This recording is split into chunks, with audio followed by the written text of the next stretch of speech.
त्यांनी तो राजीनामा द्यावा किंवा त्यांची हकालपट्टी व्हावी अशी मी मागणी केली होती. पण आता देर आहे दुरुस्त आहे असं म्हणावं लागेल. आता त्यांचा जो आहे तो राजीनामा तब्बल अशोक खरातला 10 दिवस अटक केल्यानंतर आलेला आहे.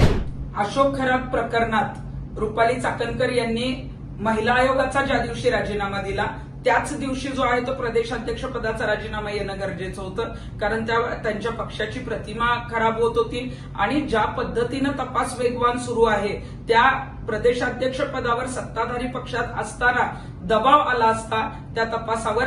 त्यामुळे त्यांनी तो राजीनामा द्यावा किंवा त्यांची हकालपट्टी व्हावी अशी मी मागणी केली होती. पण आता देर आहे दुरुस्त आहे असं म्हणावं लागेल. आता त्यांचा जो आहे तो राजीनामा तब्बल अशोक खरातला 10 दिवस अटक केल्यानंतर आलेला आहे आणि आता दोन्ही राजीनामे दिल्यामुळं त्यांच्या जो आहे तो तपासाचा मार्ग मोकळा झालेला आहे. एसआयटी लवकरच त्यांना जे आहे ते तपासासाठी बोलवून घेईल आणि अनेक गोष्टी ज्या आहेत त्या जनतेच्या समोर येतील.